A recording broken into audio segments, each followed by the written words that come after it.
வெளிநாட்டுக்கு போகணும்னு ஆசை. ஆனால் அவனுக்கு எந்த மொழியும் தெரியாது. இருந்தாலும் சமாளிச்சுக்கலாம்னு முடிவு பண்ணிட்டு கிளம்பிட்டான். ஏதோ ஒரு தேசத்துக்கு போய் சேர்ந்தான்.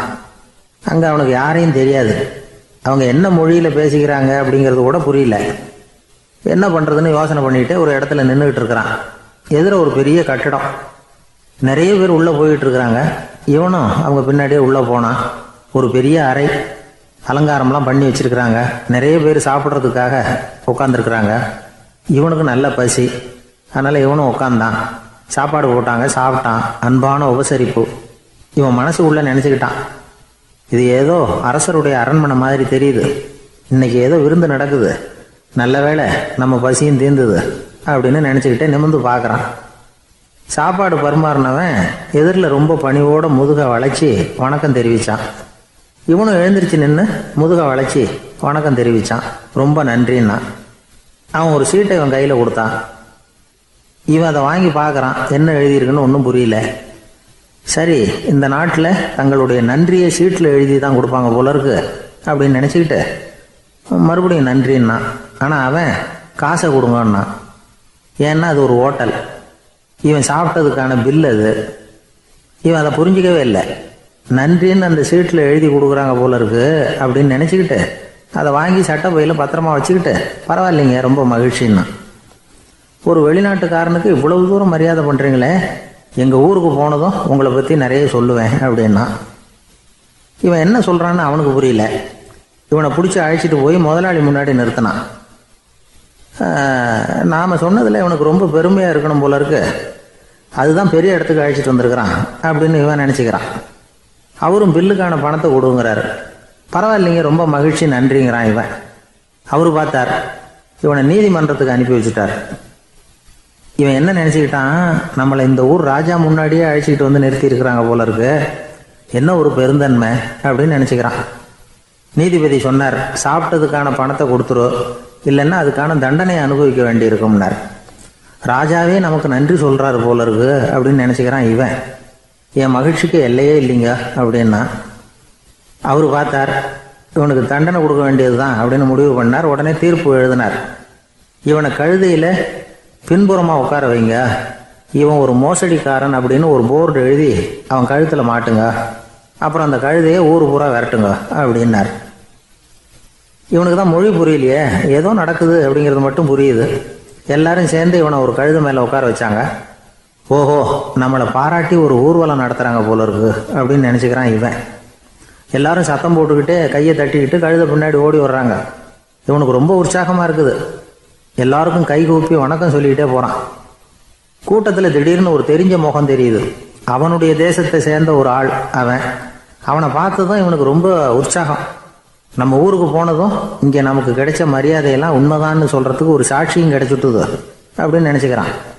அவனை பார்த்து கத்தனான், நல்லா பார்த்துக்க, இந்த ஊர் மக்கள் எனக்கு எப்படிப்பட்ட வரவேற்பு கொடுக்குறாங்கங்கிறத நல்லா கவனிச்சுக்கோ அப்படிங்கிறான். அவனுக்கு அவமானமாக போட்டுது. தலையை குனிஞ்சுக்கிட்டே நழுவி போயிட்டான். இவன் பார்த்தான், அவன் தலை தெரியல. ஆகா, அவனுக்கு நம்ம மேலே பொறாமை போல இருக்கு, அதனால தான் காணாமல் போயிட்டான் அப்படின்னு நினச்சிக்கிறான். இப்படி ஒரு வேடிக்கை கதையை பெரியவங்க சொல்கிறது உண்டு.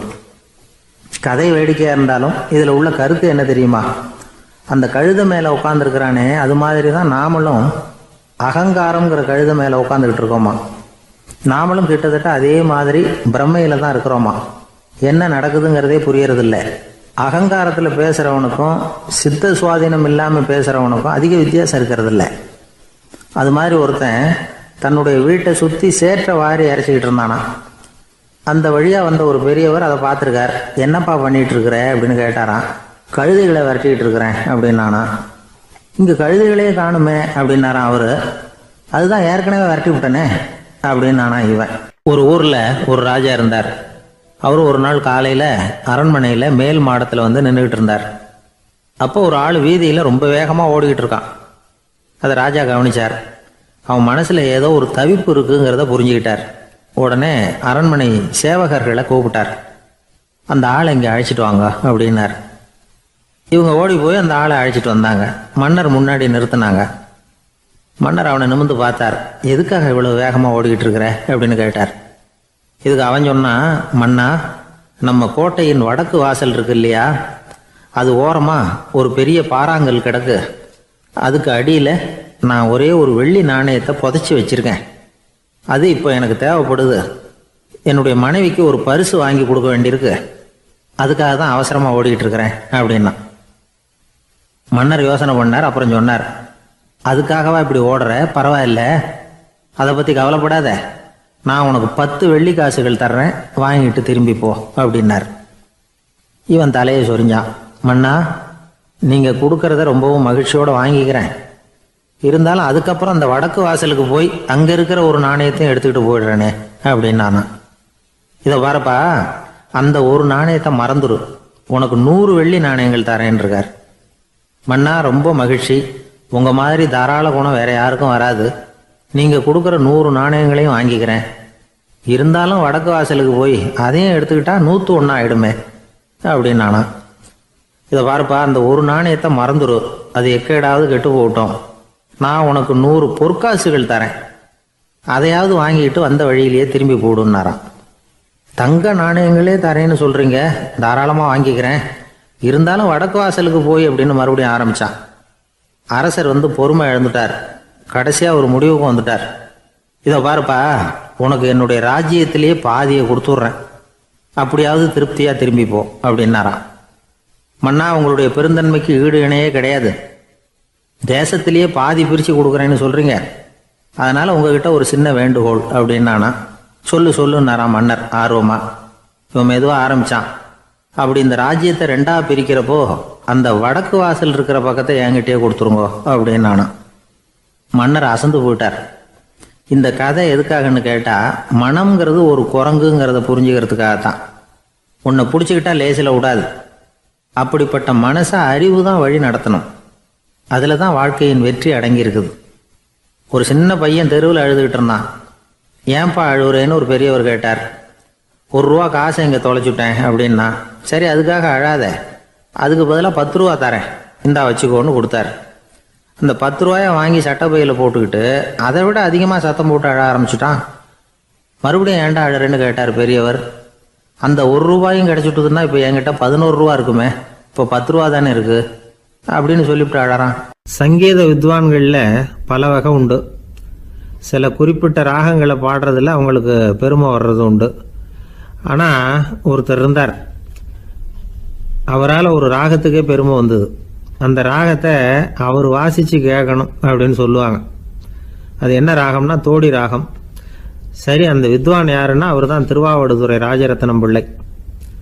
பேராசிரியர் கல்கி ஒரு சமயம் தம்முடைய பத்திரிகையில் எழுதினாராம். அதை அப்படியே படிக்கிறேன் கேளுங்களேன். ஆஹா, ஸ்ரீ ராஜரத்னம் பிள்ளையின் தோடி ஆலாபனையை முதலில் கேட்டபோது அவருடைய கற்பனையை விட்டு தள்ளுங்கள். நம்முடைய மனதில் என்னென்ன இன்பமயமான கற்பனைகள் எல்லாம் உதித்தன.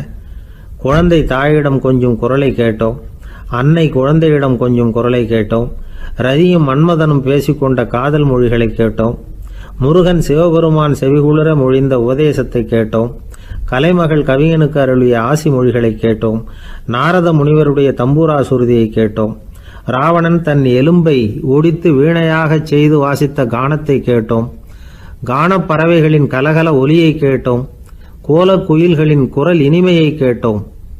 இப்படிலாம் பேராசிரியர் கல்கி விமர்சனம் எழுதியிருக்கிறார்.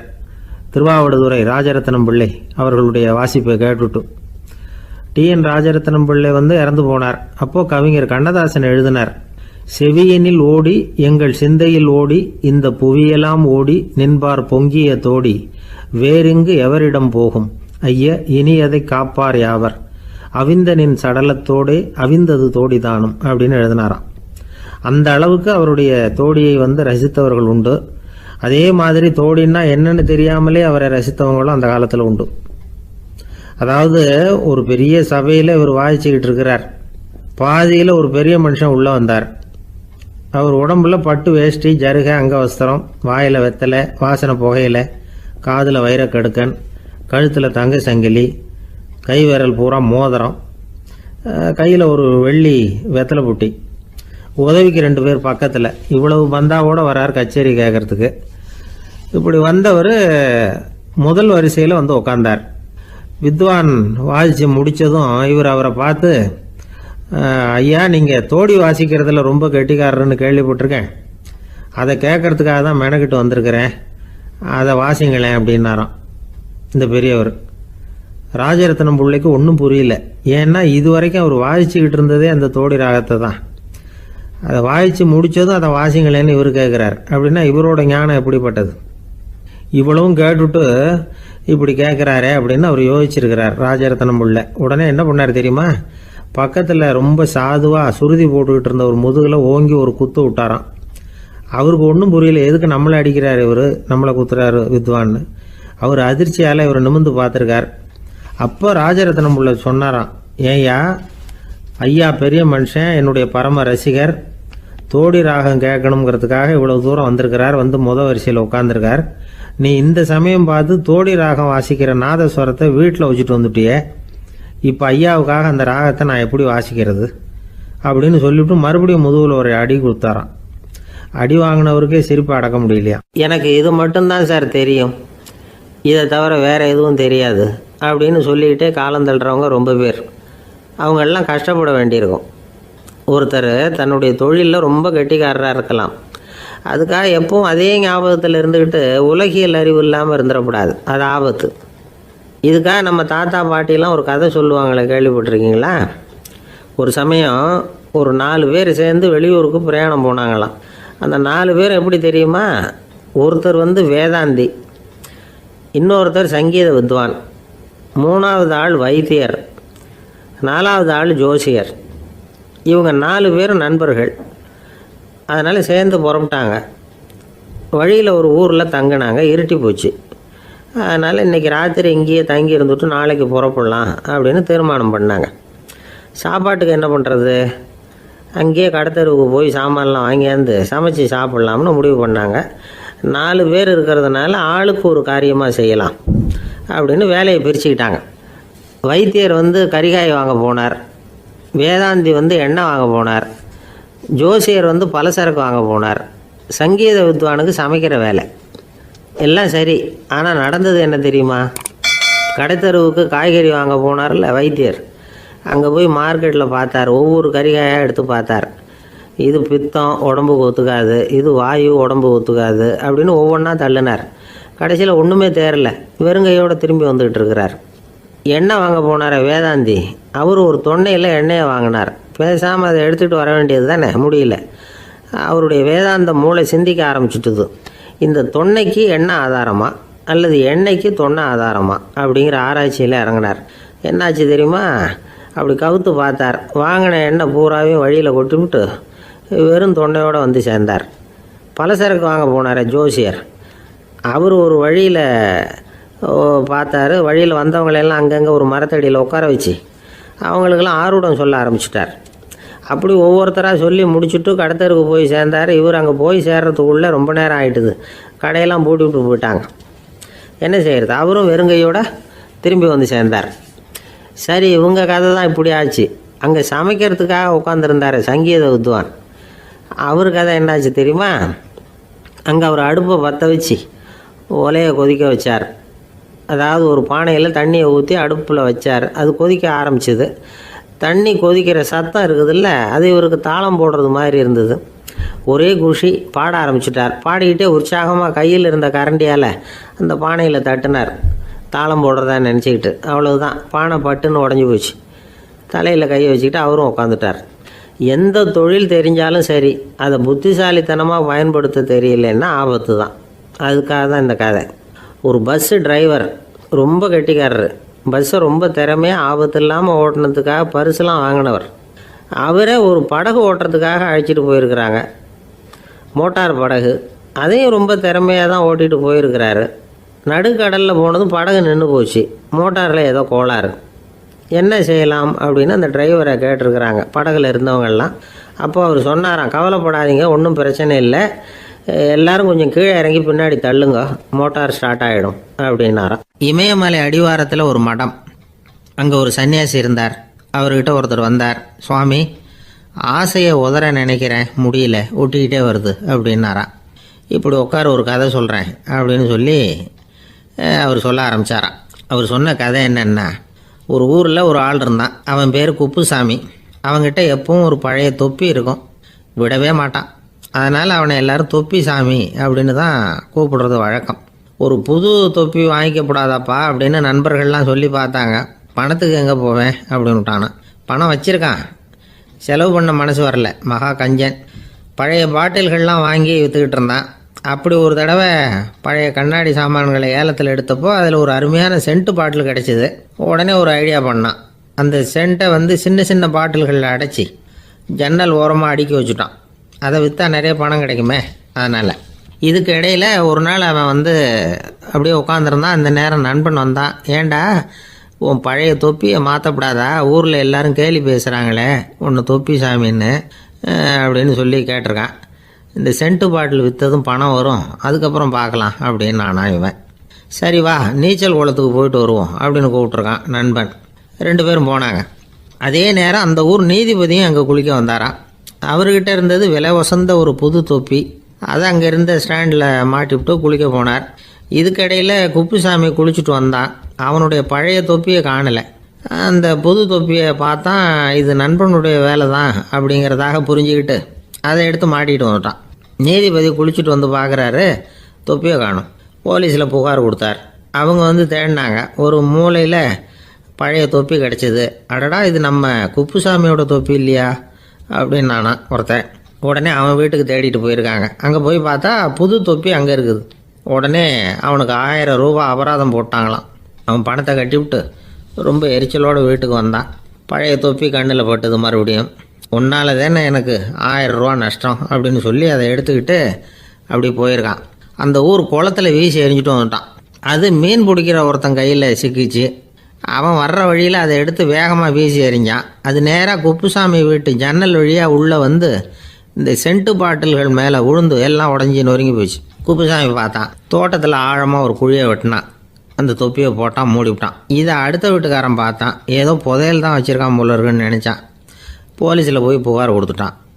மறுபடியும் போலீஸ் குழியை தோண்டினாங்க. பழைய தொப்பி மறுபடியும் வெளியில் வந்தது. எல்லோரும் சிரிக்கிறாங்க. அன்னைக்கு ராத்திரியே அந்த தொப்பியை எடுத்துக்கிட்டு நேராக புறப்பட்டான். ஒரு கல்லில் அதை சேர்த்து கட்டி குடிநீர் தொட்டி இருக்கும்ல அதில் போட்டுட்டு வந்துட்டான். இனிமேல் என்ன பண்ணும் பார்ப்போன்னு. ஒரு நாள் திடீர்னு குழாயெல்லாம் அடைப்பட்டு போச்சு. மாநகராட்சி அலுவலர்கள் என்னன்னு பார்த்தா அந்த பழைய தொப்பி குழாயை அடைச்சிக்கிட்டு இருக்குது. இது குப்புசாமியோட தொப்பிங்கிறது தான் எல்லாருக்கும் தெரியுமே. உடனே குடிநீரை பாழாக்கணத்துக்காக குப்புசாமிக்கு கோர்ட்டு 2500 ரூபா அபராதம் போட்டுவிட்டுது. அதையும் கட்டிவிட்டு வெளில வந்தான். கடைசியாக முடிவு பண்ணான். ஒரு நெருப்பு குச்சியை கிழிச்சான். தொப்பியை கொளுத்தினான். எரிஞ்சுது. எடுத்து வெளில எரிஞ்சான். கொஞ்ச நேரத்தில் தீ அணைப்பு படம் வந்துட்டுது. ஆமாம், இவன் எடுத்து எரிஞ்சது வெளியில் விழுந்து வீட்டு கூரையே பற்றிக்கிட்டு எரிய ஆரம்பிச்சுட்டுது. அவனோட பணத்தாசையும் அதோடு சேர்ந்து எரிஞ்சு போச்சான். இப்படி ஒரு கதை. இந்த கதையை சொல்லி முடித்தார் அந்த இமயமலை அடிவாரத்தில் இருந்த சன்னியாசி. இப்போ அந்த குப்புசாமி எங்கே இருக்கிறான்னு கேட்டார் எதிரில் இருந்தவர். இதோ உன் எதிரிலே இருக்கிறான், நான் தான் அந்த குப்புசாமி அப்படின்னாரான் அந்த சன்னியாசி. அந்த குப்புசாமி கிட்ட இருந்தது மாதிரி ஒரு பழைய தொப்பி நம்ம ஒவ்வொருத்தர்கிட்டையும் உண்டு. அதை எப்படி தொலைக்கிறதுன்னு தெரியாமல் தடுமாறிக்கிட்டு இருக்கிறோம். அது என்ன தொப்பிங்கிறீங்களா? அதுதான் நம்மை சூழ்ந்திருக்கிற மாயை அப்படிங்கிறார் சுவாமி சின்மயானந்தர். மெய்ஞானம் கிடைக்கிறப்போ மாயை எரிஞ்சு போகும் அப்படிங்கிறது அவருடைய கருத்து. நம்மால் ஒருத்தர் வேகமாக ஓடி வந்தார். காலில் மாட்டியிருந்த பழைய செருப்பு 2 ஆவேசமாக தூக்கி ஒரு கிணத்துல போட்டுட்டு வெறுங்காலோடு நடந்து வந்துக்கிட்டு இருக்கிறார். ஏன் அப்படி பண்ணீங்க அப்படின்னு கேட்டோம். அந்த செருப்புக்கு சொந்தக்காரன் பின்னாடி வந்துக்கிட்டு இருக்கிறான், அதனால் அப்படி பண்ணேன் அப்படிங்கிறார் இவர். வாழ்க்கையில் சில சந்தர்ப்பங்களில் நாம் சில அவமானங்களை சந்திச்சே தீர வேண்டியிருக்கு. என்ன பண்ணுறது, காலம் அப்படி. அவமானப்படுறவங்க உடனே அடங்கி போய்டுறது தான் உலக வழக்கம். அவமானப்பட்டால் உடனே சீறி எழறவங்களும் உண்டு. ஆனால் அதையே ஒரு சவாலாக எடுத்துக்கிட்டு முன்னுக்கு வர்றவங்களும் சில பேர் இருக்கிறாங்க. அவங்க ரொம்ப அபூர்வம். இன்றைக்கி மனோதத்துவ நிபுணர்கள்லாம் என்ன சொல்கிறாங்க தெரியுமா? அவமானப்பட்டுட்டா உடனே அடங்கி போயிடக்கூடாதான். அதையே ஒரு சவாலாக எடுத்துக்கிட்டு மனசில் ஒரு வைராக்கியத்தோடு முயற்சி பண்ணினா வாழ்க்கையில் எல்லாரும் முன்னேறலாமா. அவமானங்கிறத நாம் வைராக்கியமாக மாற்றிக்கணும். அதுதான் வெற்றிக்கு வழி. ராமர் இந்த பூமியில் பிறந்ததே ஒரு வைராக்கியத்தினால தான் சார் அப்படின்னார் ஒருத்தர். எப்படிங்க அது அப்படின்னு கேட்டேன். அவர் சொன்னார், தசரதருக்கு ராமர் குழந்தையாக பிறக்கணும், அப்போ தான் இங்கே இருக்கிற கஷ்டங்கள்லாம் நீங்கும் அப்படின்னு சர்வ லோகமும் எதிர்பார்த்துக்கிட்டு இருக்குது. ஆனால் அவர் எப்போ வந்து பிறப்பார் அப்படின்னு யாருக்கும் தெரியல. அந்த காரியம் சீக்கிரம் நடக்கணுமே, அதுக்கு என்ன பண்ணுறது? நாரதர் வந்தார் ஒரு நாள் தசரதரை தேடி. தசரதா, உனக்கு ஒரு செய்தி தெரியுமான்னு ஆரம்பித்தார். அவர் எப்பவும் இப்படித்தானே ஆரம்பிக்கிறது வழக்கம். என்ன விஷயம்னு கேட்டார் தசரதர். தசரதா, நீ அடிக்கடி உன்னோட தேரில் ஏறிக்கிட்டு தேவலோகத்துக்கு போகிற, அங்கே போகிற வர்ற எல்லாம் பண்ணிகிட்ருக்க, எல்லாம் சரி. தேவலோகத்துலேயும் உன்னை நல்லபடியாக தான் வரவேற்கிறாங்க. தேவேந்திரன் உன்னை பிரியமாக அழைச்சிட்டு போய் தன்னுடைய அரியாசனத்திலேயே தனக்கு பக்கத்திலேயே உட்கார வைக்கிறான். நீயும் சந்தோஷமாக உட்காந்து பேசிவிட்டு வந்துடுற. ஆனால் நீ இங்கே வந்ததுக்கு அப்புறம் அங்கே என்ன நடக்குது தெரியுமா உனக்கு அப்படின்னாரான் நாரதர். என்ன நடக்குது எனக்கு ஒன்றும் தெரியலையே அப்படின்னாரான் தசரதர். நாரதர்கிட்ட கிட்டத்தில் வந்து கேட்டிருக்கார், கொஞ்சம் சொல்லுங்கள் என்னது அப்படின்னு. அவர் நெருங்கி வந்தாராம் நாரதரும். மெதுவாக அவர் காதோட காதாக சொன்னாராம். அதாவது நம்ம பாஷையில் சொல்லப்போனால் பற்ற வைக்கிறார். நீ அங்கே தேவேந்திரங்கிட்ட உட்காந்து பேசிவிட்டு வந்த பிறகு நீ அங்கே உட்காந்துருந்த அரியாசனத்தை தண்ணி ஊற்றி கழுவி சுத்தப்படுத்துகிறாங்க. நீ என்ன அந்த அளவுக்கு சுத்தம் இல்லாத ஆளா, தினம் குளிக்காமையாக இருக்கிற அப்படின்னாராம். தசரதருக்கு இது ரொம்ப அவமானமாக போயிட்டுது. அப்படியே செய்கிறாங்க அப்படின்னாராம். ஆமாம், நீ வேணும்னா நான் சொல்கிறது உண்மையா இல்லையா அப்படின்னு சோதனை பண்ணி பார்த்துக்கோ அப்படின்னாரான் நாரதர். உடனே தசரதர் இதுக்காகவே புறப்பட்டு தேவலோகம் போனார். அங்கே வழக்கம் போலவே இவரை கூப்பிட்டு உட்கார வச்சு பேசிக்கிட்டு இருந்தான் தேவேந்திரன். கொஞ்ச நேரம் பேசிக்கிட்டு இருந்துட்டு சரி நான் கிளம்புறேன்னு புறப்பட்டார். சரி, அவனும் வாசல் வரைக்கும் வந்து வழி அனுப்பி வச்சுட்டு உள்ளே போயிட்டான். தசரதர் வெளியில் கொஞ்ச நேரம் மறைஞ்சி இருந்துட்டு மெதுவாக உள்ளே எட்டி பார்த்தார் என்ன நடக்குதுன்னு. நாரதர் சொன்னது உண்மைதான். தசரதர் உட்காந்துருந்த ஆசனத்தை அங்கே 2 தேவர்கள் கழுவி சுத்தப்படுத்திக்கிட்டு இருக்கிறாங்க. தசரதரால் இதை தாங்கிக்க முடியல. அவருக்கு ரொம்ப அவமானமாக போச்சு. நேராக கிடுகிடுன்னு தேவேந்திரங்கிட்டே போனார். நான் உட்காந்துருந்த இருக்கையே சுத்தம் பண்ணுறியே, நான் என்ன அந்த அளவுக்கு பாவியா அப்படின்னு கேட்டார். ரொம்ப கோபமாக கேட்டார். தசரதரே, மனுஷனுக்கு 3 கடன்கள் உண்டு. தேவ கடன், ரிஷி கடன், பித்ரு கடன்.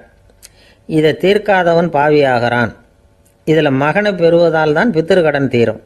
உனக்கு மகன் கிடையாது, அதனால் நீ பாவி ஆகிற. பாவி உட்காந்துருந்த இடம்ங்கிறதுனால அதை சுத்தம் செய்ய வேண்டியது எங்கள் கடமை அப்படின்னு நானும் தேவேந்திரன். இந்த இடத்துல தசரதருக்கு ஏற்பட்ட அவமானம் ஒரு வைராக்கியமாக மாறிச்சு. தேவேந்திரனே கேட்டுக்கோ, ஒரு மகனை பெற்ற பிறகு தான் இந்த சபையில் மறுபடியும் அடி எடுத்து வைப்பேன் அப்படின்னு சொல்லிவிட்டு போயிட்டாரான். போய் புத்திர காமேஷ் யாகம் பண்ணார். புத்திரர்கள் பிறந்தார்கள்.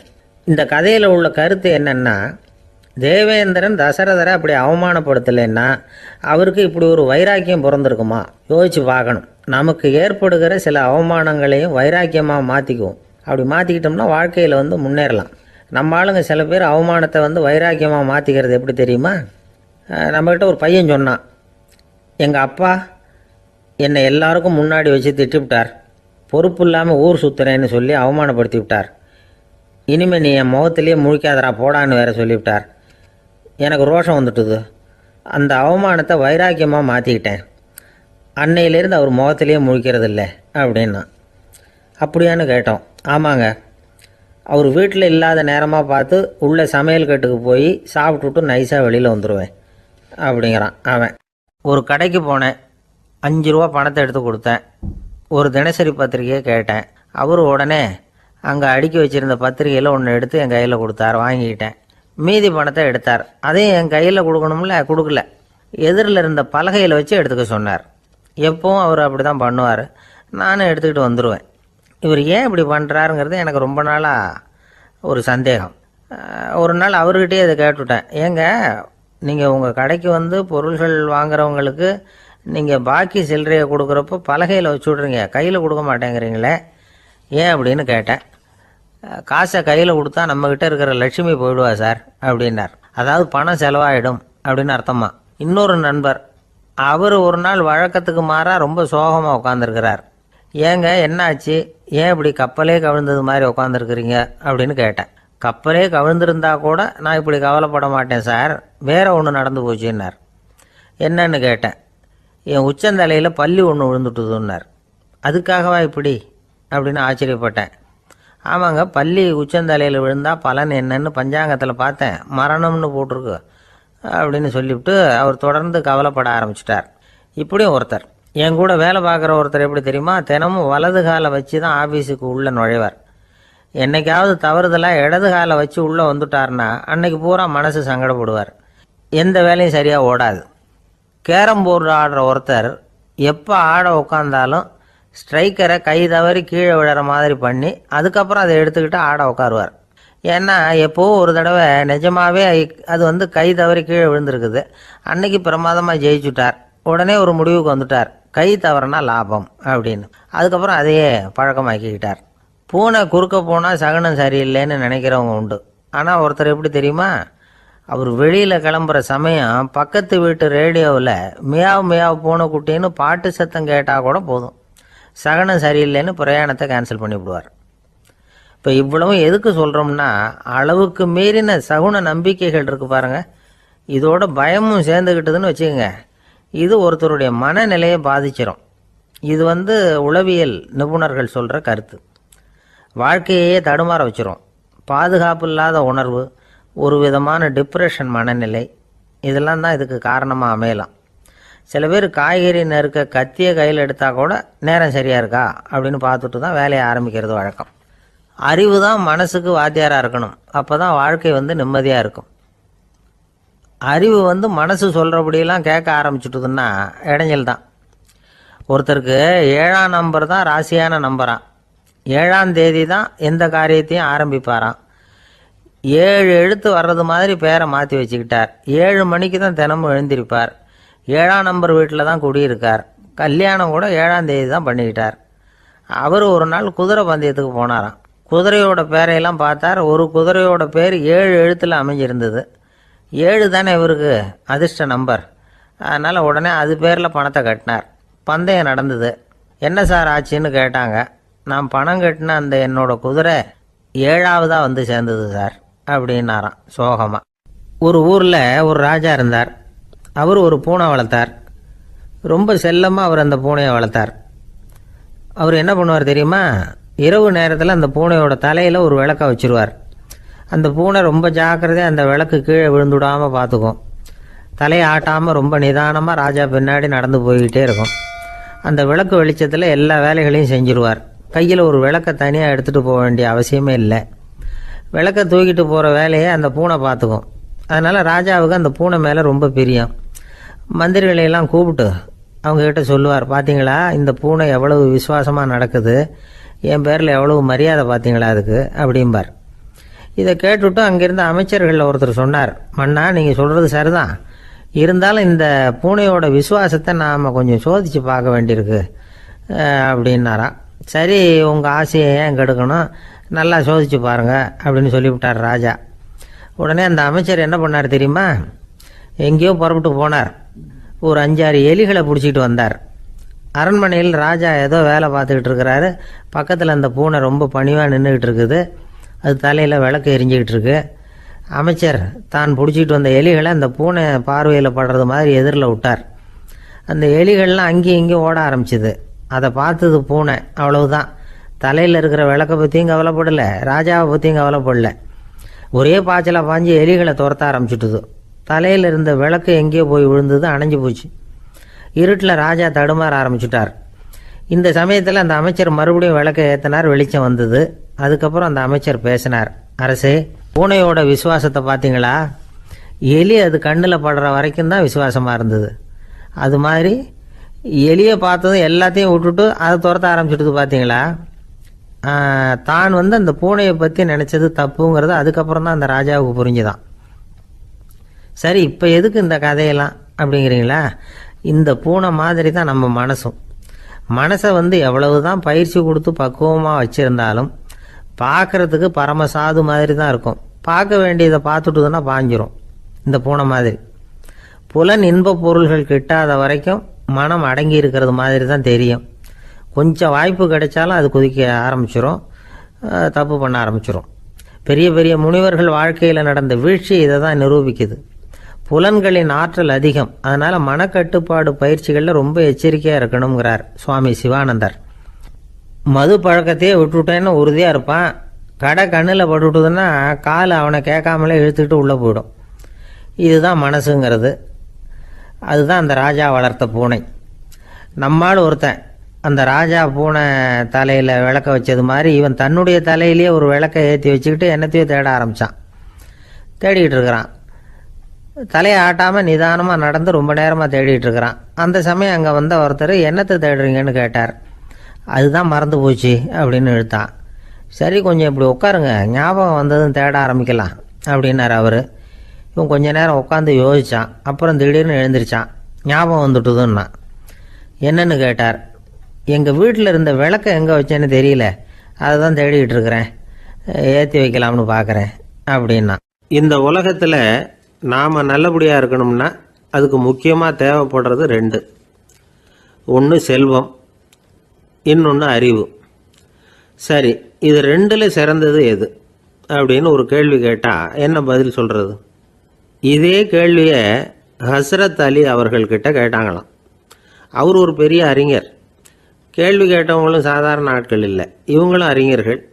ஒரு நாள் ஹஸ்ரத் அலி அவர்கள்கிட்ட 10 அறிஞர்கள் வந்தாங்களாம். ஐயா, நாங்கள் 10 பேரும் உங்ககிட்ட ஒரே கேள்வியை தான் கேட்க வந்திருக்கிறோம், ஆனால் எங்கள் 10 பேருக்கும் நீங்கள் தனித்தனியாக பதில் சொல்ல முடியுமா அப்படின்னு கேட்டிருக்காங்க. அதாவது அவங்க ஒரே கேள்விக்கு இவர்கிட்ட இருந்து 10 விதமான பதில் எதிர்பார்க்குறாங்க. சரி, கேளுங்க, என்ன கேள்வி அப்படின்னார் அவர். அப்போ தான் அவங்க கேட்டாங்களாம், செல்வம் அறிவு இது ரெண்டில் சிறந்தது எது? இதுதான் கேள்வி. ஹஸ்ரத் அலி என்ன பண்ணார் தெரியுமா? அவங்கள ஒவ்வொருத்தராக கூப்பிட்டார். ஒவ்வொரு விதமான பதிலை சொல்லி அனுப்புனார். முதல்ல ஒருத்தரை கூப்பிட்டார். சொன்னார், அறிவுங்கிறது தீர்க்கதரிசிகள், ஞானிகள், மகான்கள் இவங்களோட பரம்பரை சொத்து. ஆனால் செல்வம்ங்கிறது கொடுங்கோலரின் ஆயுதம். அதனால் அறிவு தான் சிறந்தது அப்படின்னார். ரெண்டாவது ஆளை கூப்பிட்டார். உங்ககிட்ட செல்வம் இருந்தால் நீங்கள் தான் அதை காப்பாற்றணும், ஆனால் அறிவு உங்களை எப்பவும் காப்பாற்றும். ஆகவே அறிவு தான் சிறந்தது அப்படின்னார். மூணாவது ஆளை கூப்பிட்டார். செல்வந்தனுக்கு எப்போதும் விரோதிகள் அதிகம், ஆனால் அறிஞனுக்கு நண்பர்கள் அதிகம், அதனால் அறிவு தான் சிறந்ததுன்னார். அடுத்தவரை கூப்பிட்டார். செல்வம் அடுத்தவங்களுக்கு கொடுக்க கொடுக்க குறையும், ஆனால் கல்விங்கிறது அதிகரிச்சுக்கிட்டே வரும், கொடுக்கறதுனால குறையாது, அதனால் அறிவு தான் சிறந்ததுன்னார். இன்னொருத்தரை கூப்பிட்டார். அறிவுள்ளவன் எப்பவும் அதை அடுத்தவங்களுக்கு வாரி வழங்கிக்கிட்டே இருப்பான், அதனால் அவங்ககிட்ட தாராளத்தன்மை இருக்கும். ஆனால் செல்வந்தன்கிட்ட கஞ்சத்தனம் தான் இருக்கும், அதனால் அறிவு தான் சிறந்ததுன்னார். ஆறாவது நபரை கூப்பிட்டார். செல்வத்தை கள்வர்கள் திருடிட்டு போக முடியும், ஆனால் அறிவை அப்படி திருடிட்டு போக முடியாது அப்படின்னார். ஏழாவது நபரை கூப்பிட்டார். செல்வம் கால ஓட்டத்தில் அழிஞ்சிரும், ஆனால் அறிவை கால ஓட்டம் ஒன்றும் பண்ண முடியாது, ஆகவே அறிவே சிறந்ததுன்னார். எட்டாவது ஆளை கூப்பிட்டு சொன்னார், செல்வத்துக்கு எப்பவும் எல்லை உண்டு, நிறை உண்டு, அளவு உண்டு, கணக்கு உண்டு, ஆனால் அறிவுக்கு அப்படிப்பட்ட எல்லை எதுவும் கிடையாது, அதனால் அதுதான் சிறந்ததுன்னார். அடுத்தவனை கூப்பிட்டார். செல்வம் உள்ளத்தில் உள்ள ஒளியை போக்கிவிடும், இருட்டை உண்டாக்கிவிடும், விரிந்த மனப்பான்மையை குறுகலாக்கிவிடும். ஆனால் அறிவு அப்படி இல்லை, இருண்ட உள்ளத்தில் ஒளியை பாய்ச்சி அதை விசாலப்படுத்துது, அதுதான் சிறந்ததுன்னார். கடைசியாக 10வது நபரை கூப்பிட்டார். செல்வம் மனசில் செருக்கை உண்டாக்குது, ஆணவத்தை ஏற்படுத்துது, அதனால் நானே கடவுள்னு நினைக்கிற அளவுக்கு மனுஷனை தாழ்த்தி விடுது. ஆனால் அறிவு பணிவையும் பண்பாட்டையும் வளர்க்குது, அதனால் அறிவு தான் சிறந்ததுன்னார். ஆக இப்படி 10 பேருக்கும் 10 விதமாக பதில் சொன்னது மூலமாக ஹஸ்ரத் அலி அவர்கள் அறிவு தான் செல்வத்தை விட சிறந்தது அப்படிங்கிறதுக்கு 10 காரணங்களை சுட்டி காட்டியிருக்கார். அந்த அறிஞர் 10 பேர் கேட்ட ஒரே கேள்விக்கு 10 பதில் சொன்னார். நமக்கு வேண்டிய ஒருத்தர் 10 பேர் கேட்ட கேள்விக்கு ஒரே பதில் சொல்லி சமாளித்தார். கேள்வி என்ன தெரியுமா? என்கிட்ட வாங்கின கடனை எப்போயா திருப்பி கொடுக்க போகிற? இதுதான் அந்த 10 பேரும் கேட்ட ஒரே கேள்வி. இந்த மாதம் 26ஆம் தேதி தந்துடுறேன் அப்படிங்கிற ஒரே பதில் சொல்லி அவ்வளவு பேரையும் இவர் அனுப்பி வச்சுட்டாராம். எல்லாரும் போனதுக்கப்புறம் இவரை தனியாக கூப்பிட்டு கேட்டிருக்கிறாங்க. அது என்ன சார் கணக்கு, 26ஆம் தேதி அன்னைக்கு என்ன அதிசயம் நடக்க போகுது அப்படின்னு கேட்டிருக்காங்க. அதிசயம் அன்னைக்கு இல்லை, அதுக்கு நாளே நடக்க போகுதுன்னாராம். விவரமாக சொல்லுங்கன்னு இருக்காங்க. வேற ஒன்றும் இல்லைங்க, 26ஆம் தேதி தானே எல்லாரையும் வர சொல்லியிருக்கிறேன், அதுக்கு நாளே நான் புறப்பட்டு தலைமறைவாயிட போகிறேன் அப்படின்னாராம் ரொம்ப பெருமையாக. ஒரு ஊரில் ஒரு ராஜா இருந்தார். அந்த ராஜாவுக்கு ஒரு மந்திரி. ராஜா ரொம்ப நியாயமானவர், நேர்மையானவர், கண்டிப்பானவர். தப்பு செய்கிறது யாராக இருந்தாலும் தண்டனை கொடுப்பார். வேண்டியவங்களுக்கு ஒரு நியாயம், வேண்டாதவங்களுக்கு ஒரு நியாயங்கிறதெல்லாம் அவர்கிட்ட கிடையாது. ஒரு சமயம் அரசவையில் அந்த அமைச்சரே விதிமுறைகளுக்கு புறம்பா ஏதோ நடந்துகிட்டு இருக்கார். மன்னருக்கு கோபம் வந்துட்டுது. உடனே அந்த அமைச்சரை கிட்டத்தில் கூப்பிட்டு அவர் கன்னத்தில் ஓங்கி ஒரு அறை கொடுத்துட்டாராம். உடனே அந்த அமைச்சர் என்ன பண்ணார் தெரியுமா? நேராக போனார். அங்கே நின்றுக்கிட்டு இருந்த இன்னொருத்தர் கன்னத்தில் ஓங்கி அரைஞ்சார். அறை வாங்கினவர் திகைச்சு போயிட்டார். இவர் ஏன் நம்மளை வந்து அரைகிறார் அப்படின்னு யோசனை பண்ணார். மன்னரும் திகைச்சு போயிட்டார். நாம இவரை அரைஞ்சா அதுக்காக இவர் போய் இன்னொருத்தரை அரையணுமா அப்படின்னு யோசனை பண்ணார். இவருக்கு என்ன பைத்தியமானு கூட நினைக்க ஆரம்பிச்சுட்டார். ஆனால் என்ன ஆச்சுன்னா, அப்புறம் அமைச்சர் அவர் கவனிச்சுக்கிட்டு இருந்தாரா, அவர் இன்னொருத்தர் அரைஞ்சார் இல்லையா, அந்த அறை வாங்கின ஆசாமியை பார்த்து கத்திக்கிட்டு இருந்தார். யார்? அமைச்சர். ஏன்பா என்கிட்ட அறையை வாங்கிக்கிட்டு இப்படி விவரம் இல்லாமல் நின்றுட்டு இருக்கிறிய, நான் உனக்கு கொடுத்ததை நீ வேற யாருக்கிட்டையாவது கொடுத்துரு அப்படின்னார். உடனே அந்த ஆள் பார்த்தான். தனக்கு அடுத்தபடியாக நின்றுக்கிட்டு இருந்தவனை ஓங்கி ஒரு அறை அரைஞ்சான். அவன் கன்னத்தை தடவிட்டே யோசனை பண்ணான். இது ஏதோ புரிஞ்சுக்கிட்ட மாதிரி அடுத்தாப்புல நின்றுக்கிட்டு இருந்தவனை அரைஞ்சான். இப்படி இந்த அறை வந்து மாறி மாறி போய்கிட்டே இருக்குது. ஊர் பூரா பிரயாணம் பண்ண ஆரம்பிச்சுட்டுது. அன்னைக்கு ராத்திரி அந்த ராஜா படுக்கிறதுக்காக போனார். அந்த நேரம் பார்த்து அவர் கன்னத்தில் பலார்னு ஒரு அறை விழுந்தது. நம்மளே அரையிறது யாரு அப்படின்னு அதிர்ச்சியோட மன்னர் திரும்பி பார்க்குறாரு. அரைஞ்சது அவரோட மனைவி. என்னாச்சு உனக்குன்னு கத்துனார் ராஜா. உங்களுக்கு தெரியாதா, ஊர் பூரா ஒருத்தர் மாற்றி ஒருத்தர் மூலமாக இந்த அறை வந்து பிரயாணம் பண்ணிட்டு வருது அப்படின்னாங்க அந்த அம்மா. அப்படின்னா ஆரம்பித்த இடத்துக்கே வந்துட்டுதா அப்படின்னாராம் மன்னர். என்ன சொல்கிறீங்கன்னு கேட்டிருக்காங்க. இவர் விவரத்தை சொன்னாராம். அப்படின்னா நீங்கள் ஆரம்பித்து வச்ச இந்த விளையாட்டை நான் முடிச்சு வச்சுட்டேன் அப்படின்னாங்களாம் அந்த அம்மா. மறுநாள் காலை மறுபடியும் அரசவை கூடிச்சு அந்த அமைச்சர் மன்னரை பார்த்து கேட்டார். என்ன மகாராஜா, என்கிட்ட கொடுத்ததை திருப்பி வாங்கிட்டீங்களா அப்படின்னாராம். இப்படி நடக்கும்னு நான் எதிர்பார்க்கவே இல்லைன்னார் மன்னர். ஆனால் நான் எதிர்பார்த்தேன். அது எங்கே போயிட போகுது, ஊர் பூரா சுற்றி கடைசியில் உங்ககிட்ட தான் வந்து சேரும் அப்படிங்கிறது எனக்கு தெரியும் அப்படின்னார் அமைச்சர். இந்த கதை வந்து வேடிக்கையாக இருந்தால் கூட இதில் உள்ள கருத்து முக்கியமானது.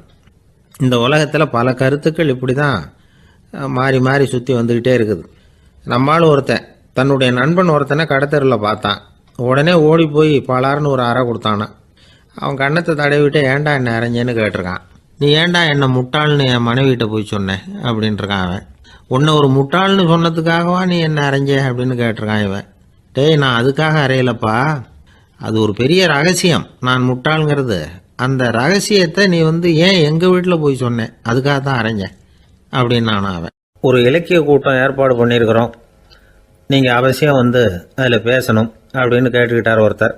வேணாங்க, 4 பேருக்கு முன்னாடி வந்து நிற்கிறதுனா எனக்கு ரொம்ப கூச்சமாக இருக்கும் அப்படின்னாரு இவர். ஏன் சார் இன்னமும் குழந்த மாதிரி கூச்சப்படுறீங்களே அப்படின்னார் அவர் ஒரு மாதிரியாக சமாளித்து அனுப்பி வச்சுட்டு அதுக்கப்புறம் அதை பற்றி இவர் யோசித்து பார்த்துருக்கார். சில நிபுணர்கள் எழுதியிருக்கிறத படித்தும் பார்த்துருக்கிறார். மனோதத்துவ நிபுணர்கள் என்ன சொல்கிறாங்க தெரியுமா?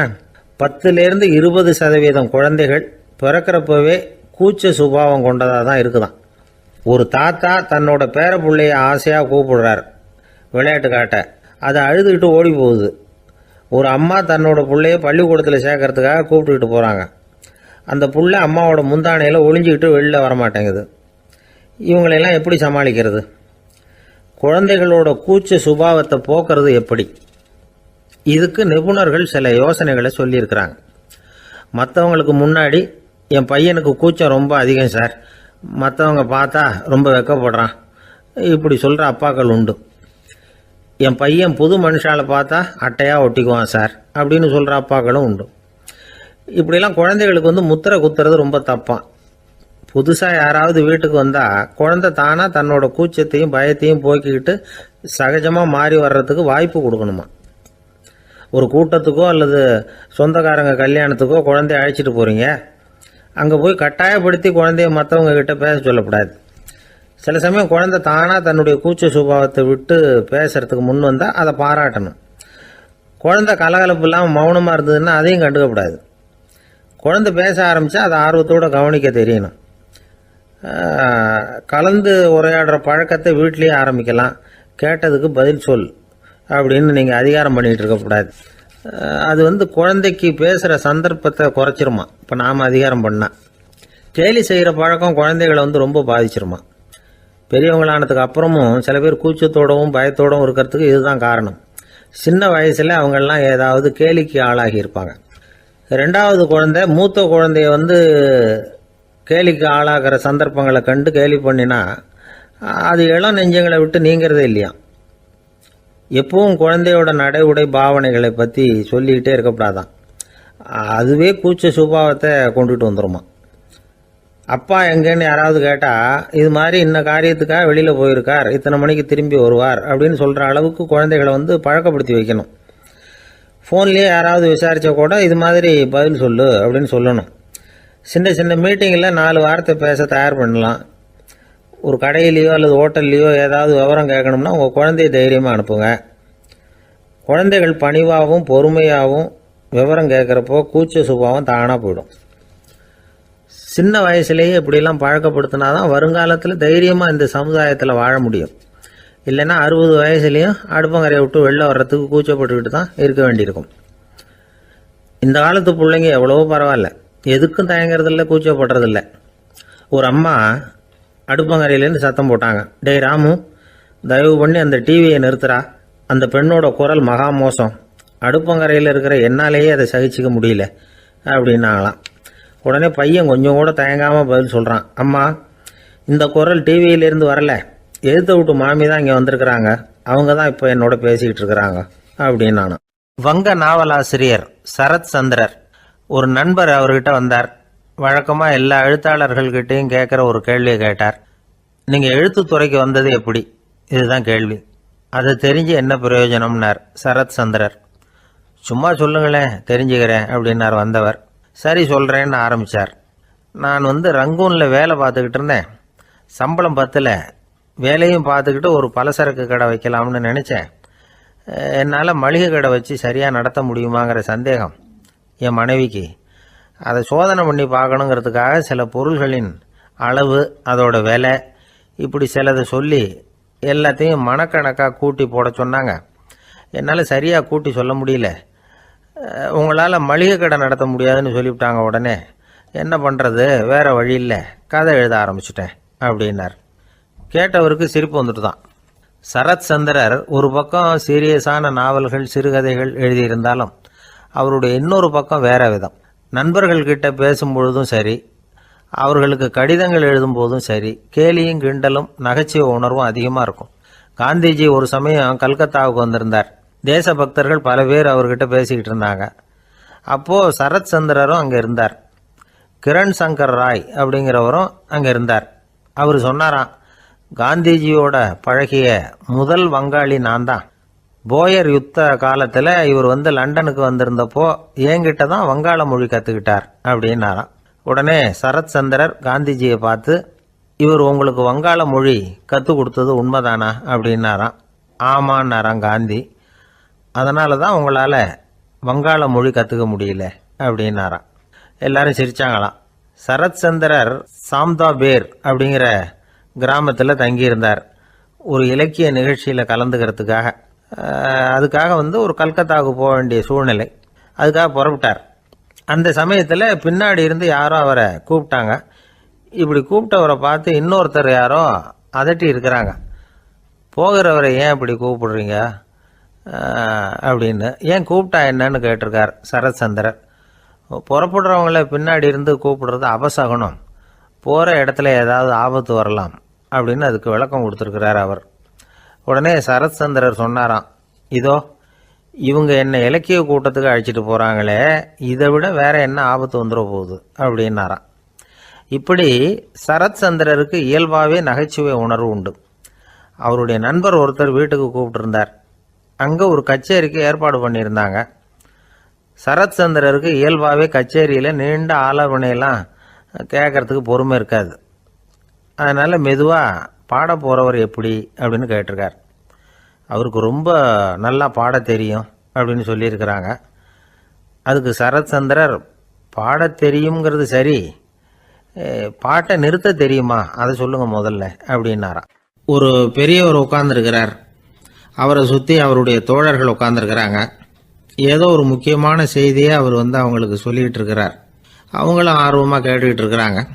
இந்த சமயத்தில் யாரோ ஒரு ஆள் வேகமாக அங்கே வர்றார். வர்ற வேகத்திலேயே எனக்கு ஏதாவது உதவி செய்யுங்க அப்படின்னு கேட்டுக்கிட்டே வர்றார். கேட்கறது உதவி, ஆனால் குரல் மிரட்டுறது மாதிரி இருக்குது, அதட்டி கேட்கறது மாதிரி இருக்குது. இதை கேட்டதும் அந்த பெரியவர் ஆத்திரப்படலை, ஆனால் அவரை சுற்றி இருந்தவங்க ஆத்திரப்பட்டாங்க. இதை பெரியவர் கவனித்தார். கொஞ்சம் அமைதியாக இருங்கன்னார். வந்தவரை கூப்பிட்டார். அவருக்கு சில பொருள்களை கொடுத்தார். என்னங்க இப்போ உங்களுக்கு மகிழ்ச்சி தானே அப்படின்னார். ஆ அப்படின்னு அலட்சியமாக அவர் சொல்கிறார். நான் உங்களை நல்ல முறையில் நடத்தினேன்னா அப்படின்னு கேட்குறாரு அவர் மறுபடியும். அதெல்லாம் ஒன்றும் இல்லை அப்படின்னு சொல்லி அவர் சொல்லிகிட்டு இருக்கிறாரு. குரலில் கடுமை குறையில. சுற்றி இருந்தவங்களால இதை பொறுத்துக்க முடியல. கோபத்தோடு அவரை நோக்கி நெருங்க ஆரம்பித்தாங்க. பெரியவர் அவங்களையெல்லாம் தடுத்து நிறுத்தினார். வந்தவரை வாங்க என்னோட அப்படின்னு சொல்லி அழைச்சிட்டு போனார். வீட்டுக்கு போனார். அங்கே போனதும் இன்னும் சில பொருள்களை எடுத்து அவர்கிட்ட கொடுத்தார். இப்போ திருப்தி தானே, நான் உங்ககிட்ட நல்ல முறையில் நடந்துக்கிட்டேனா அப்படின்னார். அவர் முகம் இப்போ தான் கொஞ்சம் மலர்ந்தது. ரொம்ப நன்றி, இறைவன் உங்கள் குடும்பத்துக்கு எல்லா நன்மைகளையும் செய்வான் அப்படின்னு சொன்னார். இதே வார்த்தைகளை என்னுடைய தோழர்கள்கிட்டே சொல்லிட்டீங்கன்னா அவங்க கோபம் தணிஞ்சிரும், வர முடியுமான்னார். கண்டிப்பாக வர்றேன் அப்படின்னாரு. மறுநாள் காலையில் அந்த இடத்துக்கு வந்தார். அதே மாதிரி சொல்லிவிட்டு அவர் போயிட்டார்.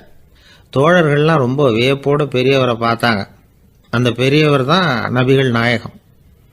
அவர் சொன்னார், ஒருத்தன் ரொம்ப ஆசையாக ஒரு ஒட்டகத்தை வளர்த்துக்கிட்டு வந்தான். ஒரு நாள் அந்த ஒட்டகம் கயத்தை அறுத்துக்கிட்டு ஓடி போயிட்டுது. அக்கம் பக்கத்தில் இருக்கிறவங்கெல்லாம் அந்த ஒட்டகத்தை பிடிக்கிறதுக்கு முயற்சி பண்ணாங்க. அதை துரத்திக்கிட்டு ஓடினாங்க. ஒட்டகம் தாறுமாறாக ஓட ஆரம்பிச்சிது. இந்த சமயத்தில் ஒட்டகத்தை வளர்த்தவன் அங்கே ஓடி வந்தான். நீங்கள் அதை ஒன்றும் செய்ய வேணாம், விட்டுருங்க. அதோட சுபாவம் எனக்கு நல்லா தெரியும். அதை சுலபமாக என்னோட வழிக்கு கொண்டுட்டு வந்துட முடியும். நான் பார்த்துக்கிறேன், விட்டுருங்கோ அப்படின்னா. எல்லாரும் விலைக்கு போயிட்டாங்க. இவன் என்ன செஞ்சான் தெரியுமா? கொஞ்சம் புல்லை கையில் எடுத்துக்கிட்டு அந்த ஒட்டகத்தை நெருங்கினான். அவ்வளவுதான். அது ஓடி இவன் காலடியில் உட்காந்துக்கிட்டது. செல்லமாக அதை அப்படியே தடவி கொடுத்தான். முதுகில் ஏறி உட்காந்துக்கிட்டான். அது பாட்டுக்கு சாதுவாக நடந்து போகுது. இந்த கதையை நபிகள் நாயகம் தம்முடைய தோழர்களுக்கு சொல்கிறார். ஒட்டகத்தை மட்டும் இல்லை, சில மனிதர்களையும் கூட சில விதத்தில் அணுகிதான் அவர்களை சீர்திருத்த வேண்டியிருக்குது அப்படிங்கிறத அவங்களுக்கு உணர்த்தினார். இது ஒரு அழகான உளவியல் அணுகுமுறை. சில குடும்ப தலைவர்கள் கூட இந்த ஒட்டகம் மாதிரி நடந்துக்கிறது உண்டு. அப்புறம் அடங்கி போகிறதும் உண்டு. ஒரு குடும்ப தலைவர் காலையில் எழுந்திரிச்சதுலேருந்து சத்தம் போட்டு கத்திக்கிட்டு இருப்பார். பக்கத்தில் இருந்தவங்கெல்லாம் ஓடி போய் சமாதானம் பண்ணி பார்த்தாங்க. அவர் ஓயறது மாதிரி தெரியல. கடைசியில் அவர் மனைவி வந்தாங்க. நீங்கள் எல்லாம் விலகி போயிடுங்க, அவர் சுபாவம் எனக்கு தெரியும், நான் பார்த்துக்கிறேன் அப்படின்னாங்க. சரின்னு எல்லாரும் போயிட்டாங்க. சாயந்தரமாக பார்க்குறாங்க, அவர் சத்தம் இல்லாமல் ஒரு மூலையில் உட்காந்துருக்கிறார். ரொம்ப சாதுவா. ஆச்சரியமாக இருந்தது. என்னம்மா பண்ணீங்கன்னு கேட்டாங்க. அது ஒன்றும் இல்லைங்க, ஒரு வேளை சாப்பாட்டை நிறுத்தினேன், பட்னி போட்டேன், அவ்வளவுதான் அப்படின்னாங்க அந்த அம்மா. அமெரிக்க ஜனாதிபதி ஆப்ரஹாம் லிங்கன் ஒரு நாள் தன்னோட கோச்சு வண்டியில் தலைநகரான வாஷிங்டனுக்கு போயிட்டு இருக்கிறார். கோச்சு வண்டி ஒரு சாலையில் போயிட்டு இருக்கு. அந்த சாலைக்கு ஒரு பக்கத்தில் பயங்கரமான சதுப்பு நிலம். சதுப்பு நிலம்னா அது புதைகுழி, புதை மணல்ங்கிறோம்ல, அது மாதிரி. அந்த சதுப்பு நிலத்தில் யாராவது மாட்டிக்கிட்டா அவ்வளோதான், ஆளை கொஞ்சம் கொஞ்சமாக உள்ள அமுக்கிவிடும். தப்பிச்சு கரையேறது கஷ்டம். அப்படிப்பட்ட நிலம் அது. ஆப்ரஹாம் லிங்கன் ஏதோ ஒரு முக்கியமான அரசாங்க வேலையாக போயிட்டு திரும்பி வந்துகிட்டு இருக்கிறார். அதனால் அந்த சமயத்தில் அவர் விலை வசந்த ஆடைகளை அணிஞ்சிருக்கிறார். அப்படி அவர் அந்த கோச்சு வண்டியில் வந்துகிட்டு இருக்கிறாரு. அந்த சமயத்தில் ஒரு காட்சி அவர் கண்ணில் பட்டுட்டுது. என்ன தெரியுமா? ரோட்டுக்கு பக்கத்தில் இருந்த சதுப்பு நிலத்தில் ஒரு இளம் பன்றி குட்டி சிக்கிக்கிட்டு தவிச்சிக்கிட்டு இருக்குது. பரிதாபமாக கத்திக்கிட்டு இருக்குது. அதை பார்த்தார் லிங்கன். அவருக்கு என்ன மாதிரி ஆயிட்டுது. உடனே வண்டியை நிறுத்த சொன்னார். கீழே இறங்கினார். தன்னோட விலை வசந்த ஆடைகளை பற்றி லட்சியம் பண்ணவே இல்லை. தனக்கே ஆபத்து வரலாம்ங்கிறத பற்றியும் கவலைப்படலை. தான் ஒரு குடியரசுத் தலைவருங்கிறத பற்றியும் அவர் நினச்சி பார்க்கல. நேராக அந்த சதுப்பு நிலம் பக்கமாக போனார். அந்த சேத்துல இறங்கி பன்றிக்குட்டியை காப்பாற்றி கரைக்கு கொண்டுட்டு சேர்த்துட்டார். அதுக்கப்புறம் நிம்மதியாக கோச்சு வண்டியில் ஏறி வெள்ள மாளிகைக்கு சேர்ந்தார். ட்ரெஸ்ஸு உடம்பு பூரா சேறு சகதி. பார்க்குறவங்களுக்கெல்லாம் ஆச்சரியமாக போச்சு. அவங்களுக்கு ஒன்றும் புரியல. இவர் நேராக ட்ரெஸ்ஸு மாற்றிக்கிறதுக்காக போனார். கோச்சு வண்டி ஓட்டிகிட்டு வந்தவங்கிட்ட போய் எல்லாரும் கேட்டாங்க என்ன ஆச்சு அப்படின்னு. அவர் வர்ற வழியில் நடந்த விவரத்தை சொன்னார். ஆப்ரஹாம் லிங்கனுடைய இந்த இறக்க குணத்தை எல்லாரும் பாராட்டினாங்களாம், புகழ்ந்தாங்களாம். ஆனால் இதுக்கு லிங்கன் என்ன பதில் சொன்னார் தெரியுமா? தயவு பண்ணி இந்த புகழ்ச்சியான பேச்சையெல்லாம் ஒதுக்குங்க, அதெல்லாம் வேணாம். அந்த சின்ன பிராணி சகதியில் மாட்டிக்கிட்டு துடிச்சிக்கிட்டு இருந்தது. அதை பார்த்தேன். உடனே என்னுடைய இதயத்தில் ஒரு முள்ளு தைச்சது மாதிரி ஒரு உணர்வு. அந்த முள்ளை பிடுங்கி எறிஞ்சேன், அவ்வளவுதான். உண்மையில் அந்த பிராணிக்கு நான் உதவினேங்கிறத விட எனக்கு ஏற்பட்ட இன்னலை போக்கிக்கிட்டேன் அப்படிங்கிறது தான் உண்மை. அதுதான் பொருத்தம். அப்படி இருக்கிறப்போ இதில் புகழறதுக்கு என்ன இருக்குது அப்படின்னாராம் ஆபிரகாம் லிங்கன்.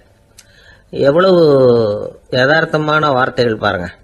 இந்த காலத்தில் நம்மளையும் பல பேர் அப்படி உண்டு. நீச்சல் தெரியாத ஒரு ஆள் தண்ணியில் இறங்கிட்டான். தண்ணி ஆழங்கிறது அப்புறமா தான் தெரிஞ்சுது. தத்தளிக்க ஆரம்பிச்சுட்டான். வாழ்னு கத்துறான். கரையில் நின்றுட்டு இருந்த ஒருத்தர் இதை பார்த்தார். உடனே அவருக்கு இதயத்தில் முள்ளு தைச்சது மாதிரி ஒரு உணர்வு. உடனே குபீர்னு தண்ணியில் பாஞ்சார். அவரை காப்பாற்றி கரைக்கு கொண்டுட்டு வந்து சேர்த்தார். இதை பார்த்துக்கிட்டு இருந்த இன்னொருத்தர் காப்பாற்றின அந்த ஆளை பாராட்டி புகழ்ந்தார். என்ன புகழாதீங்க சார் அப்படின்னார் அவர். ஏன்னு கேட்டார் இவர். நான் அந்த ஆளை ஏன் காப்பாற்றினேன் தெரியுமா? அவன் நேற்றுக்கு என்கிட்ட 300 ரூபா கடன் வாங்கியிருக்கிறான். இவன் தண்ணியில் போட்டான்னா நான் கொடுத்த கடனும் தண்ணியில் போடும். அதனால தான் விழுந்து காப்பாற்றினேன் அப்படின்னா அந்த ஆள். ஒருத்தர் இருக்கார், நல்ல உத்தியோகத்தில் தான் இருக்கிறார். ஆனால் எப்போ பார்த்தாலும் முகத்தை வெறுப்பாக வச்சிருப்பார். அப்படியே வருவார் போவார். ஏன் சார் இப்படி இருக்கிறீங்க அப்படின்னு விசாரித்தோம். ஏன்டா இந்த வேலைக்கு வந்தோம்னு இருக்கு சார் அப்படின்னார். உங்கள் வேலை உங்களுக்கு பிடிக்கலையா அப்படின்னு கேட்டோம். இல்லைன்னார். இப்படிப்பட்டவங்க வெற்றிகரமான வாழ்க்கை வாழ முடியாது. இது நிபுணர்கள் கருத்து. வேலையை நேசிக்க தெரிந்தவர்கள் வெற்றி பெறுவார்கள் அப்படிங்கிறாங்க அவங்க. எந்த துறையாக இருந்தாலும் சரி, அந்த துறையில் வெற்றிகரமாக இருக்கிறவங்கள விசாரித்து பாருங்க. எனக்கு என்னுடைய வேலை ரொம்ப பிடிக்கும் அப்படின்னு சொல்கிறவங்களா தான் இருப்பாங்க. அப்படி இருந்தால் தான் அது வெற்றிகரமாக இருக்க முடியுது அவங்களால. ஒருத்தனுக்கு பிடித்தமான பொழுதுபோக்கே அவனுடைய தொழிலாக இருந்துட்டுதுன்னா அவனை மாதிரி கொடுத்து வச்சவன் வேற யாரும் இல்லை அப்படிங்கிறார் பெர்னாட் ஷா. ஒரு தடவை மன்னர் ஹுமாயூன் உயிரை தண்ணீர் முண்டு ஊற்றுகிற தொழிலாளி ஒருத்தர் காப்பாற்றினாராம் அந்த ஹுமாயூன் உயிரை. உடனே மன்னர் கேட்டிருக்கார், உனக்கு என்ன வேணும்னாலும் கேளு தரேன், உயர் பதவி வேணுமா அப்படின்னு கேட்டாராம். மன்னா, மக்களின் தாகம் தீர்க்கக்கூடிய இந்த பணியை விட உயர்ந்தது உண்டா அப்படின்னாராம் அந்த தொழிலாளி. அவரால் அவருடைய வேலையை நேசிக்க முடிஞ்சுது. அதனால் மகிழ்ச்சியாக இருக்க முடிஞ்சுது. நாமெல்லாம் அப்படி இல்லை. வேலை கிடைக்கிற வரைக்கும் கிடைச்சா போதும் அப்படின்னு இருக்கோம். கிடைச்சதுக்கப்புறம் ஏன்டா அந்த வேலைக்கு வந்தோம்னு ரொம்பவும் அழுத்துக்குவோம். சரி, நாம் இருக்கிற இடத்துல நாம் வெற்றிகரமாக இருக்க வழி உண்டா அப்படின்னா உண்டுன்னு சொல்கிறாங்க. அதாவது மன இயல் நிபுணர்கள் இருக்கிறாங்க இல்லையா, அவங்க அதுக்கு முக்கியமாக 6 வழிகள் சொல்கிறாங்க. நீங்கள் ஒரு அலுவலகத்தில் வேலை பார்க்குறவரா அப்படின்னா இதை கேளுங்க. அதாவது உங்கள் மேலதிகாரி எதிர்பார்ப்புக்கு தகுந்த மாதிரி உங்கள் வேலை இருக்குதா? அப்படி இல்லைன்னா முதல்ல உங்கள் வேலையின் தரம் உயரணும். உங்களுக்கு மேலே கீழே வேலை பார்க்குற பணியாளர்கள்கிட்ட நல்ல விதமாக பழகிறீங்களா? அந்த உறவு முறையில் ஏதாவது குறை இருந்தால் அதை கண்டுபிடிச்சி சரி பண்ணுங்க. நம்பிக்கைக்கு உரியவர் அப்படின்னு நீங்கள் பேர் எடுக்கணும். நீங்கள் எடுக்கிற முடிவு நல்ல முடிவாக தான் இருக்கும் அப்படின்னு அடுத்தவங்க சொல்லணும். உங்கள் தோற்றத்துக்கு முக்கியத்துவம் கொடுங்க. இது மனம் உடல் ரெண்டும் சம்பந்தப்பட்டது. அதனால் மனசையும் ஆரோக்கியமாக வச்சுருக்கணும், உடம்பையும் ஆரோக்கியமாக வச்சுருக்கணும். உங்களுடைய நிர்வாகம் செயல்படுற விதத்தை நல்லா புரிஞ்சு வச்சுக்கணும். உங்களுடைய நிர்வாகம் இப்போ ஒரு காரியம் செய்யுதுன்னு வச்சுங்க, ஏன் அப்படி செய்யுது, எதுக்காக அப்படி செய்யுது, அதனுடைய குறிக்கோள் என்ன, அது நீடிக்கிறதுக்கு காரணம் என்ன, இதையெல்லாம் தெரிஞ்சுக்கணும். சிரிப்புக்கு வஞ்சகம் பண்ணக்கூடாது.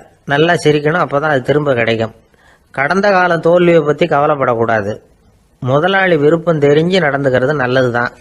அதுக்காக காக்கா பிடிக்கணுங்கிற அவசியம் இல்லை. உங்களுக்கு ஒரு பொறுப்பான வேலை கிடைக்குது, உடனே சத்தம்